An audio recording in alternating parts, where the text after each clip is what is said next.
And on that pleasant note, welcome back to the Silent Hill Downpour commentary with me, Solidus-Skully. Today we are going to be, well, considering the beefy part to make up for last week's... Well, last week. I'll probably get into that a little bit later, since we do have a bit of time to kill, but... Yeah, a lot of plot going on, a lot of beefy stuff and running away from monsters. Yeah, there's a lot to get into.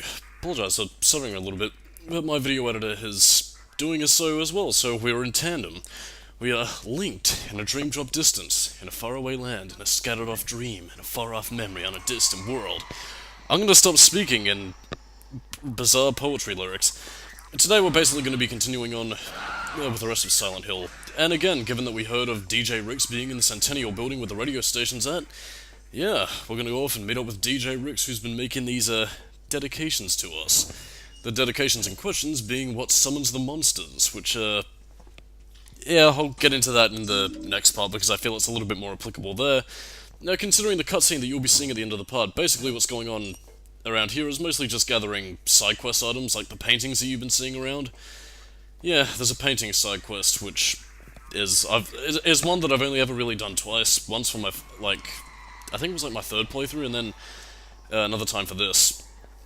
Anyway, the screamers, as you can see there again, they scream, attack Murphy, and their screams do disorient you, which you can shake off by using the left analog stick.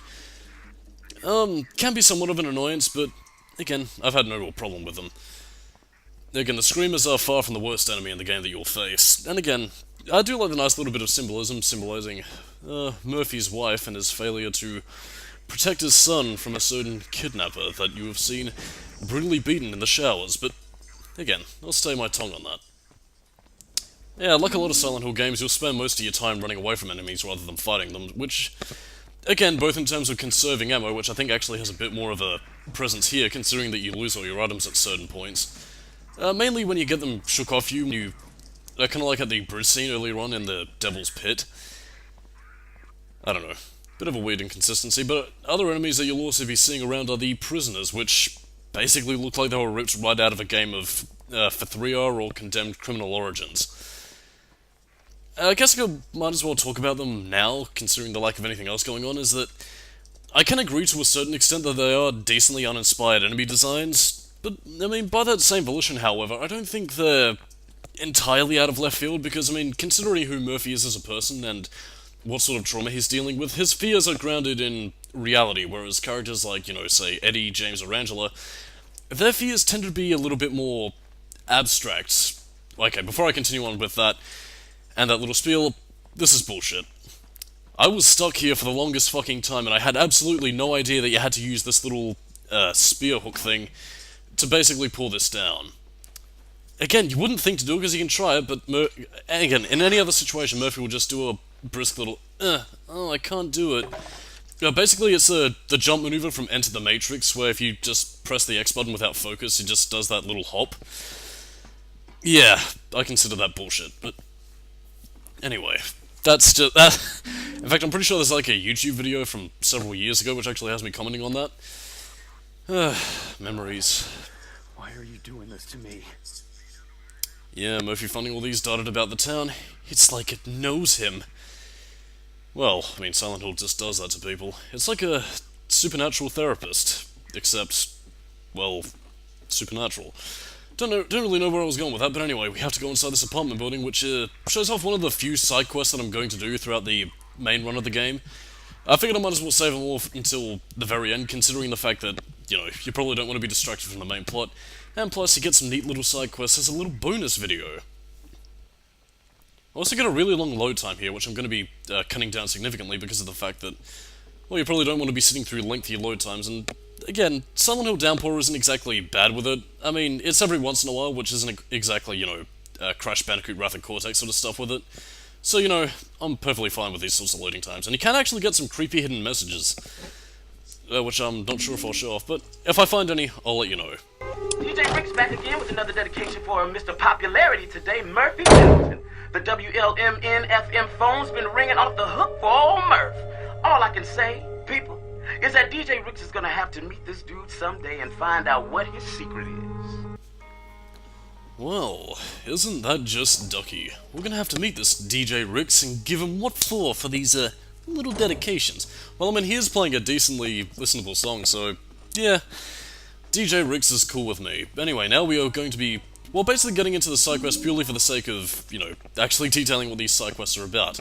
Dear shithead, fuck you. Signed, this person. Basically, this is the, I forgot what it was called. I don't know if it's the Memories of the Past. But again, basically, there's a thief who hung himself and is wearing a hoodie and jacket, which Murphy can also wear once you complete the side quest and come back here. But yeah, basically what the precipice of this side quest is that this guy stole a bunch of items and he was hated by the people around him. And if you go into these different apartment rooms, you can hear a bunch of different ghostly echoes of people who've had their stuff jacked. Like, you can hear a woman weeping her eyes out right now. But you return her locket and, well, she starts jumping for joy. And this is a continuing theme with basically every other character in the game. Well, not every other character in the game, I should say. Every other apparition inside this little apartment complex. You're basically returning all their stolen items, and again, while it isn't exactly much in terms of horror, I find it incredibly endearing, which, you know, it makes me smile, man. And it's honestly part of the reason why I really do like the side quests in Silent Hill Downpour. I mean, they have some, well, I mean, as you can probably be seeing much later in the commentary, again, they have some cool concepts, but on top of that, there is a lot of heart put into them, which, again, actually has a few horror moments that actually outdo some of the stuff in the main game itself, which just, you know, it makes me smile. Admittedly, though, this side quest is a little bit undercut by the fact that you're constantly taking their med packs and bullets, but, you know, at least we're returning a kid's piggy bank, which kind of balances the karma. You see, Murphy's pretty deep like that. He'll take your ammunition and health packs, but you know what? He will return your kid's piggy bank and, you know, return your war medals. Again, like, some of the stuff that you get in return, like, you know, hearing the kids jump for joy, or the woman and her husband just, you know, completely happy to see their possessions returned. And especially coming up right now, actually, when you return the Veterans War Medal, you know, you get to hear, like, a little wartime trumpet of victory, and again, it's heartwarming, and it just makes me smile, man. It's a side quest worth doing in my eyes if you can really hit that emotional chord with people. Ah, yes. Meanwhile, in the 1940s, Murphy Pendleton had returned this Veterans War Medal. Veterans everywhere were very happy with him. He was celebrated as a hero of the star. But anyway, let's enjoy a cutscene.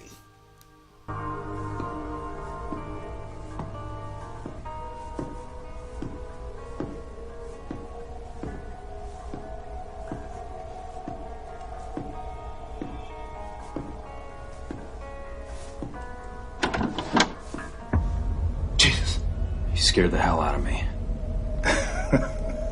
Definitely not what I intended. Still in town, I see.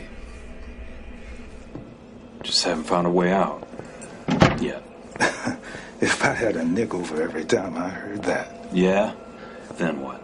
Well, let's just say I could finally put this damn bag down for starters. Man, cut the bullshit. What is this place? Can't say I understand the question. This is a busy town. Do you think these letters deliver themselves? Whatever. Can you at least tell me where the radio station is? Someone's been calling in, making these dedications to me. Oh, sure. That'd be the tall building in the center of town. Big old monster of a clock at the top. Shouldn't be hard to find.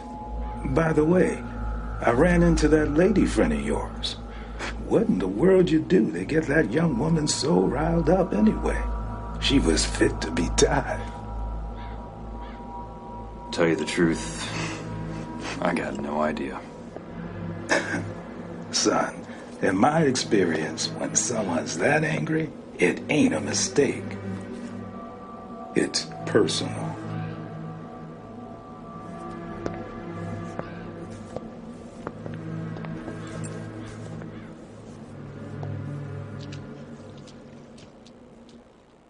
Again, I don't know what it is, I just really like Howard as a character. Like, I mean, again, he pretty much just put him as the sort of character that's, well, basically in the same sort of, like, role as an Organization 13 member, and say, "Ah, yes, Murphy, beware the path before you, for you see, the darkness of your soul clouds your judgment, and you may have come to find answers about yourself that you do not yet understand." Which I can understand can be frustrating to a lot of people because it's not getting to the damn point, and, you know, to be honest, Murphy pretty much shares the player's sentiments in wondering, just cut the bullshit and give me something straight, which, again, puts him on a relatable level with, you know, you, the player. Kind of in a similar way to Heather Mason, actually. So, again, Murphy Pendleton kind of meets that balance between, you know, psychologically damaged, but at the same time, he's not, you know, a complete defeatist like James was. He meets a nice balance between Harry Mason and, well, Heather, basically. The perfect combination, and again, I mean, Murphy's reactions are very human, but at the same time, he has that sort of pathos from his backstory and stuff that we'll come to learn, you know, in a little while, that really do make him a brilliant character, and one that I hold in my heart as someone amazing, to be perfectly honest. I don't know, I didn't really explain it well, but you will see as we go on. Anyway, I suppose since we have a little bit of time to kill, you know, traversing across the town and everything, I might as well bring up something that might appear before or after this video comes out, but from May 15th to the 29th, I will be on a bit of a hiatus because I am taking a trip to Japan. Something I've actually had in the plan since my 21st birthday, so hooray for me. So by the time you see it, I'll either be just getting ready to head off, or I will possibly be returning to Japan, in which case, hello for people from the future. I might exposit about my trip if I have literally fuck all to talk about, but yeah, if you're wondering why there's a massive gap from the 15th to the 29th of May, that's the reason. I am actually genuinely excited for it, despite the amount of preparation that I have to do in terms of learning the language and, you know, all the places that I have to visit. But yeah, exciting stuff, showing that Solidus-Skully does things beyond general internet things. I mean, I sound kind of, like, downbeat, but I am genuinely excited for it. Anyway, that killed enough time, we can take a nice little stroll through the park. And the Centennial building is literally just right there. So, you know, we are progressing with plot, and we will be getting a few more delicious, juicy cutscenes that will fulfill our soul and all its glory. And hopefully escape from the screamer that is breathing down our neck. Please hurry, Murphy. Time is of the essence. These are my parole papers. Who is doing this? What do you want from me? What do you want from me?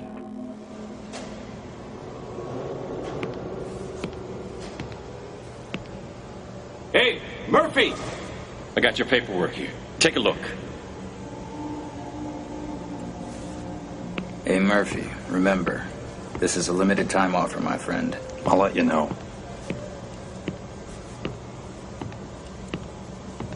What's up, Officer Coleridge? What was that about? Nothing. Hey, don't bullshit a bullshitter. Sewell's bad news, Murph. He doesn't do anyone favors. What are you in for with him? It's nothing. Don't worry about it. For your sake? I hope so. I don't want to get your hopes up, kid, but the parole board's looking pretty closely at your case. Don't screw this up now. Not after all I've done to get you out of here. Don't worry, Officer Coleridge. I got it all under control. Just some unfinished business to take care of.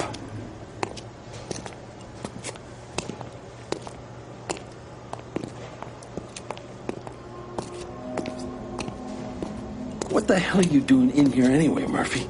You're not like these guys. Told you, sir. Car theft, resisting and evading, and...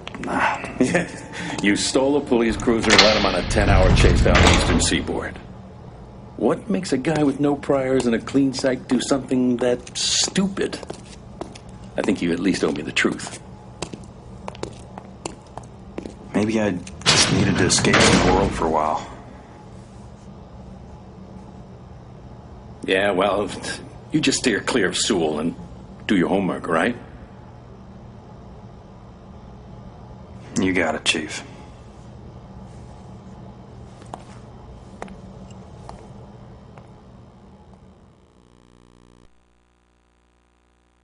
You might not have heard it earlier on in the game, but you can actually hear Frank Coleridge's voice continue to talk to Murphy. In fact, I think I did actually point it out in a couple of instances, but... yeah, Frank Coleridge is something of a repeating presence throughout Murphy's time in Silent Hill. Yeah. She also has specific relations to Anne Cunningham. Yeah, we'll be getting to that a little bit later. And again, if I could elaborate a little bit more on that, while the backstory is, again, it's very complicated. I do like Frank Coleridge as a character because he is, someone who's genuinely nice. It's mostly what stems from him regarding, Anne Cunningham that kind of has me raising an eyebrow a little bit. Anyway, we should basically explore around in this police car, get a couple of documents and a UV flashlight, and we see something a little bit spooky in regards to a fear of mine. Yeah, I gotta be honest, I'd have the exact same reaction, regardless of whether or not the dog is hidden behind the pane of glass. Yeah, fucking terrifying. I have a fear of dogs, what can I say? Well, I mean, it's irrational, obviously, I'll admit that, but terrifying. And now you know why there was that dog model over in the hotel that was completely butchered. Just for that one cutscene.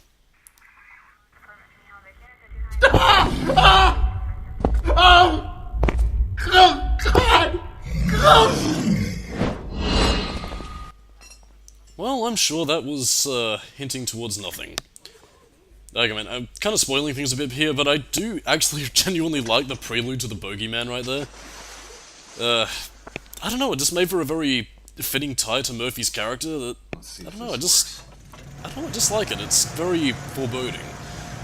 It was done in a sort of way which I kind of think, again, I know the comparisons to Pyramid Head are made painfully obvious, but I don't know, I think something about the way in which the bogeyman is revealed in Downpour just had a little bit more menace put up to it than Pyramid Head was, because I mean, the first time you see Pyramid Head in Silent Hill 2 is mostly, I mean, beyond the little memo regarding Walter Sullivan, which in and of itself was retconned to be the Vartiel, he just kind of stands there, like, in the middle of the hallway, which I don't think quite works, but again. Well, I mean, it does work decently enough considering when you see him next, and those two mannequins he was getting it on with, but I don't know. Anyway, we see Daniel Leake's score getting a little bit more intense. I mean, while I will say that in terms of horror tracks, Daniel Leake isn't exactly up to par with Akira Yamaoka compared to his... And I say Akira Yamaoka in terms of his Silent Hill 1 through 4 work. I do think he still does a decent job. I mean, it's a little bit more something you would expect out of a horror game slash movie slash TV series, but on the whole though, it's nothing terrible, just a little bit more unmemorable. And again, while I do criticize Akira Yamaoka for kind of phoning it in with Silent Hill Homecoming, I do still think the man ended on a decent note with Silent Hill Shattered Memories, although, to me, his horror tracks were still at their best in Silent Hill 1. Debatably Silent Hill 3, but I don't know. Silent Hill 1, I think, was his peak in terms of experimentation, and we better get inside there fast, because those monsters are coming, and they can't get inside the elevator, based on experiences from my first playthrough. Now we basically enter the library segment, which I'd be hard-pressed to say is one of my favourite areas of the game. I mean, I think in terms of imagery, it does look a bit monotonous, although that kind of ties into a certain problem I have with Silent Hill Downpour, and one which I don't think was really pointed out that much, is really in terms of asset reusal.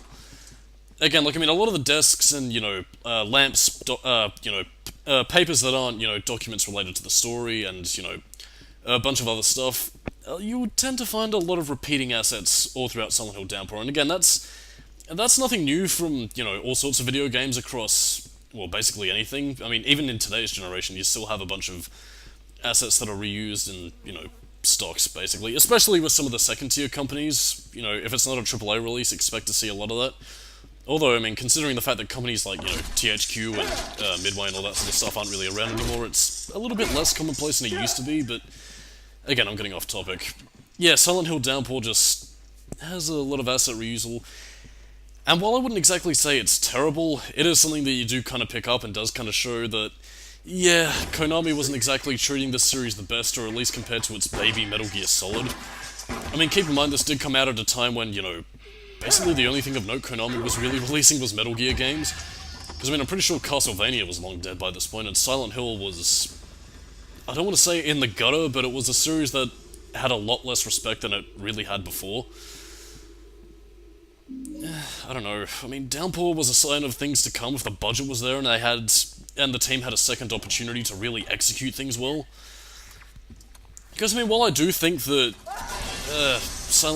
Climax Studios, not Climax Studios, what was it? Vatra Games, wasn't exactly the most, high-end developer they could have gotten, I do think that if given another shot, like, you know, how Climax Studios got to make Silent Hill Shattered Memories after Silent Hill Origins, they really could have nailed something and given the series a much more solid foundation, but Konami just seemed to be feeling free to license this IP to basically whoever the fuck they felt like, and as a result, that really did hurt Silent Hill's, standing.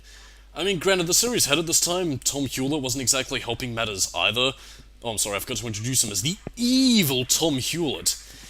Because, again, while I do regret to give him a plug, I mean, Twin Perfect did kind of point this out decently enough in that you need to really understand Silent Hill's material, lest you poke holes and create games that don't quite have as firm a grab on the lore as people would like them to, although considering some of the franchises that I have seen before, you know, in the likes of Tetsuya Nomura with Kingdom Hearts and, of course, Hideo Kojima with Metal Gear itself, inconsistency, you know, Tom Hewlett had a better grasp on consistency than Hideo Kojima or Nomura-san than, you know, they did in their retrospective series. So I mean, I don't exactly see what the whole, you know, Western people just don't get Silent Hill craze was all about, because, you know, Climax Studios and Vatra Games got pretty close. I mean, while Double Helix did let the hammer slip in that regard, they did still get the impression that they were at the very least aware of what made Silent Hill the horror juggernaut that it was. I mean, again, execution-wise, Double Helix Games completely screwed up, but, you know, they at least kind of had that impression of, like, a slacker studying for a homework project. And again, while they didn't exactly get an A+ on the material and ended up scoring a D, at the same time, though, it looks as if they did marathon everything, go, yeah, I got the gist of this, just, you know, and basically just wrote down their report based on a loose grasp of the material. But anyway, as you can see with that vault over there, that's a puzzle that we'll be getting to shortly. Fixed camera angles, how I miss you. And people say, again, I'm kind of surprised that they haven't brought back, like, you know, fixed cameras and tank controls. I mean, as I kind of alluded to before, it's a nice way of doing cinematic gaming without having to take control away from the player, and you would have thought that in this day and age of having cinematic games for people to enjoy, that they would have brought that style back, but apparently people find them too icky, which is why they took them out of the Resident Evil 2 remake. And that makes me very sad. Although I do have to play that, actually, because I need to get some more information in regards to Claire's scenario for the Resident Evil 2 commentary that I'll be continuing this October alongside a slew of other games. But you will find out more about that later. And as you can see over there, what broke out of the glass was the mannequin enemy, which was the little enemy that we saw breaking out of the cage in the little basement area that we were in the previous part.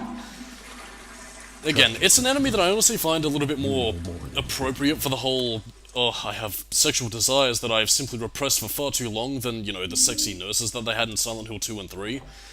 I don't really know what people's fetish is with that sort of thing, but I never really found... Maybe this is just me on a personal level, but I really never found the whole bubblehead nurse thing attractive. I mean, again, if you look on certain corners of the internet, don't look at my browser history. Like, I mean, if you look on certain corners of the internet, you can find a perverse fan art, although, honestly, considering the games themselves, you really didn't have to look that hard to get your rocks off. I don't know, I didn't really find them to be that sort of appealing, and even in Silent Hill 2, I found them to be a rather weak comparison, because, I mean, with James, the whole sex thing felt a little bit out of place with him, and honestly felt a little bit more fitting with Angela, considering her backstory, but I don't know, that's something for another day, I suppose. Because, I mean, James's storyline was mostly about, you know, loneliness and how his wife was suffering, man. But anyway, I think I'm just rambling at this point. We should continue talking about Silent Hill Downpour and the Easter eggs that this game has, because this game has quite a few. I'm pretty sure you saw it earlier, but there is actually a picture of the Shepherd House from Silent Hill Homecoming. And you can also, again, right over there, I don't examine it, but you can see right over there there's a picture of the demon Samael from Silent Hill 1, although I'm pretty sure that was meant to be the Incubus. No, not the metal band, but the you know, creature that you get in the ending of Silent Hill 1 if you don't use the Aglophidus. Well, I mean, I say if you don't use the Aglophidus, it's if Kaufman doesn't use the Aglophidus. There's something written here. Again, you can also even find Henry's apartment in a town if you know where to look, if you use that little fishing prod thing to pull down the ladder. Again, decent little references here and there that I do kind of appreciate. I mean, it's a lot more subtle of a callback than something you see a lot nowadays, which is like, look people, it's a memory of the past, do you remember this? I don't know, maybe that's just me being cynical. we have a very lengthy puzzle here, which is basically just there to give us a code, so I might as well just ramble about something else. Silent Hill related. Well, I mean, you do get a decent song here, which is actually played in the credits right after the... it's not after the Korn song, it's after another song that kind of reminds me more of, like, Nickelback or Theory of a Dead Man. I don't know.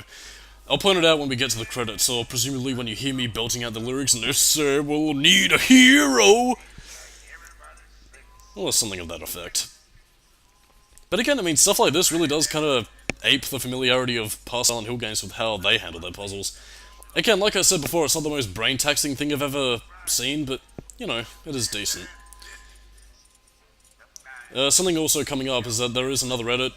Again, I am a little bit sloppy with these. I really should use, like, fade transitions or whatever, but... Again, I've been having recording problems every left way and sideways with this game, and it's not just this game specifically. I mean, I brought up Kingdom Hearts Chain of Memories right beforehand. When I was trying to record Sora's story, actually, I had a lot of stuttering. I don't know what it is. It's bugging the hell out of me. Thankfully, it does seem to be kind of slowing down a little bit, but again... And I came so close to axing this commentary, but... I think I'll keep Silent Hill Downpour going, and as for I was about to call it Silent Hill Chain of Memories, no. As for Kingdom Hearts Chain of Memories, if I ever get around to doing that game, which might be sometime in the near future, I will probably be doing the GBA version, at least until I can get all these issues patched out completely. I don't know. That's something for the future, and if you can... I'm not really sure whether or not I should be talking about the mannequins and how you fight them yet. Or at least until we get there. I don't know. The way in which you combat enemies in this game, I mean, I did mention earlier that it is a very basic sort of combat system. I mean, you can, you know, hit things by pressing the square button. You have a light attack and a heavy attack, which is standard for all Silent Hill games, barring Shattered Memories. You can press the triangle button to block when you're in combat mode, and enemies also have a block, and I have that annoying counter attack that I also mentioned beforehand. Again, not the deepest combat system in the world, but, you know, for Silent Hill standards, it's enough for me. I mean, I certainly prefer it to how, than, you know, Silent Hill Homecoming, which was very clunker-junker about your combat system. And, you know, it's a lot better than Shattered Memories, where you couldn't fight back at all and basically had to use this useless hiding mechanic, which didn't work because the Rorschachs found you anyway. And there's the edit. Basically, all that you missed was Murphy climbing up the bunch of junk that he used to get up here. Again, you really did not miss that much, and I'm very thankful that, again, if I were to have any, you know, stuttering clips at all, it was right there, because, honestly, if it happened during a cutscene, then, well, I'd either be pissed or I'd explain what happened, or, I don't know, I'll possibly go onto YouTube and get, like, a rip of the cutscenes so I could put them in where they were appropriate. I don't know, it's just something that bugs me, man. Anyway, now we have our PS3 6-axis era go across the balance beams. I don't know what the hell popularized this. I mean, was Uncharted Drake's Fortune to blame for this? Because I seem to remember, like, in a lot of early PS3 demos, they showed off, like, a lot of scenes of that, and I was like, whoa, dude, look at the realism. I think I might as well talk about the mannequins now. In terms of how you fight them, basically you have to fight... Like, yeah, because you can see here, use the ultraviolet light to find where the mannequin's apparitions are, and you have to hit the primary mannequin physical thing itself, and beat it down in order to stop its apparitions from attacking you. Then you do your little Silent Hill stomp to make sure it's dead for good, and then of course, jobs are good, and Murphy defeats the mannequins, and in terms of being an enemy, it's actually a pretty decent way of attacking, and, you know, also being very creepy, because, I mean, I remember going into that basement, and facing off against the mannequins before I actually knew what I was facing, and yeah, I got my ass kicked and I was scared shitless. Like, I mean, say what you will about Silent Hill Downpour's horror being by pale in comparison to the other games, but, you know, it did get me a couple of times. Bullets everywhere, but not a drop to drink. Jesus Christ, and that laugh is still pretty haunting, man. Like, I mean, part of the reason why I am so hesitant to call this my favourite area in the game is because, you know, with a lot of the sound design here, it does get pretty haunting. Like, I mean, again, Downpour does have all the hallmarks of a, you know, middle-tier PS3 game, which, you know, again, especially now, when, you know, we're in modern generation PS4, Xbox One graphics and all that sort of stuff, is a lot more noticeable to pick out. But at the same time, though, you know, there was something about these sorts of games that really did get creative, and that's something that you seldom, if ever, see anymore, because a lot of these middle-tier companies are either being, you know, bought out by bigger companies, or they're just dying out because they can't sustain the finances that they once had. And the elevator just killed them. How amusing. Anyway, we'll be continuing forth on our quest to find Dujrix. And for some reason we're stuck walking here, which I have absolutely no idea why. Guess maybe to make things a little bit more cinematic. Why did I sound like Revolver Ocelot there? Well, I mean, I say I sound like Revolver Ocelot, but that was a bit of a terrible joke. Please stop laughing at me. What did I ever do to you? Oh, it's like high school all over again. Yeah, I went to high school in Silent Hill. Wasn't very fun. Met up with Michelle, the lady from Shattered Memories. Sang a song with a lovely singing voice, and had books dropped on me by mannequins. The Pyramid Head beat me up and took my lunch money. I don't have any lunch for you. Stay away. Anyway, this is the slides puzzle, which I actually didn't get at first, so I ended up solving the little clock tower side quest by complete fucking accident. But again, what you're basically looking through here is essentially the solution to the little puzzle. You'll see on the clock tower that the well, if Murphy will get out of the way. Yeah, you'll see him reflect different hours of the day, and that's basically what you have to do for the different slides. Again, I keep on repeating myself, but again, it's not the most brain-taxing puzzle, but it's enough for me. Like, I mean, again, I know a lot of people would typically complain about, oh, past Silent Hill games were so very intelligent with how you had to use your brain. I don't know, which I think it mostly came from a different mindset of doing things. Like, I mean, again, not to stereotype or anything, but like in terms of Japanese puzzle design, or at the very least for the Team Silent games, they tended to have a much more abstract way of displaying the puzzles. Like, I mean, again, I keep on bringing up the example of, you know, blood flowing from a slash-rich blue clouds on a sunny day. Andy Williams! So what's it gonna be, Mickey? When you gonna play ball? With all your hard work for nothing. I mean, the way I see it, it's sort of a win-win situation, right? Guys like Napier, they've got no business breathing the same air as you and me, right? Now, the courts and the bleeding hearts out there insist we sequester guys like him away from the general population for their safety. Can you believe that shit? For their safety. Let me ask you this. What about Charlie's safety, huh? So this is how it's gonna work. I'll give you access to Napier. Make sure you get some quality time with that worthless sack of shit. I'll see to it no one finds him till I've had a chance to scrub the place down.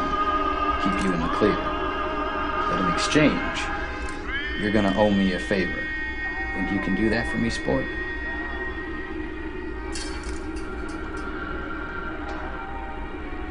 Of course you can.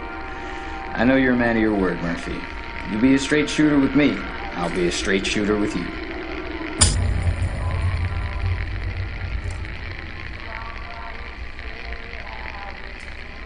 Remember, Company, you owe me one. So, if you couldn't tell by the cutscene before with Frank Coleridge warning Murphy and that little deal right there, yeah, Mr. Pedophile Pat Napier has been looking to get some justice, and George Sewell is looking to prey upon the weak. Now, of course, we get the sounds of Andy Williams with his Born Free.